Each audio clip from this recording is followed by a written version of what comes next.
Wanderlust opens with what can only be described as a bad near shag between its central characters, played by Toni Collette and Stephen McIntosh, before cutting to Collette's sexually frustrated Joy having a solo fumble under the sheets.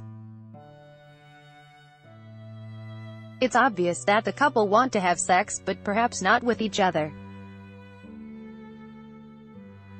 While sex is a strong focus of this six-part drama from award-winning playwright Nick Payne, it's imperative to the character's narrative rather than being gratuitous or titillating. Advertisement. Continue reading below. It's also a byproduct of something deeper in Joy's life, and the show's message is that sex, similar to the way we handle death, might be easier to deal with if it wasn't considered taboo or awkward to talk about publicly. It's very reflective of something that is happening to a lot of people, but that nobody really talks about, Collette told Digital Spy and others at the launch of the show. There is a focus on sex, but it's actually a byproduct of something much deeper that Joy's going through. It's part of the character's arc and narrative, so it's not gratuitous in any way. She's a woman who's had a near-death experience, and suddenly her existence is contextualized and she thinks about what she wants to do with her time. All of those things. It's not high concept, but they're the most king important things to all of us. Writer Payne thought that by concentrating on a couple's sex life and how that defines part of their relationship and their happiness, which is rarely seen on TV or film, he could give a real and honest portrayal and insight into long-term relationships. Advertisement. Continue reading below. In romantic dramas, you don't really see the sex, or they don't advertise the sex, Payne said. They kiss and you cut to the next morning. And I always just wondered, what if you make the sex the driver of the story? So you explore all these romantic lives through the shagging. It's an awkward conversation and it shouldn't be awkward.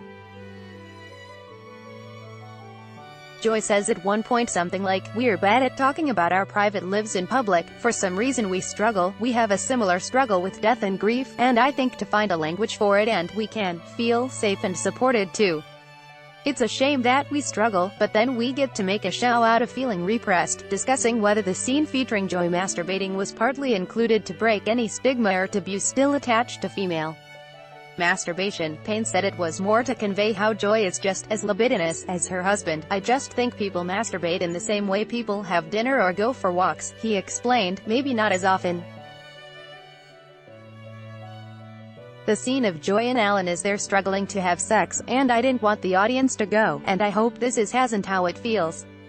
Oh, she's frigid and he's up for it. It's partly a way of going, she's just as libidinous as he is, so it wasn't about the taboo of female masturbation.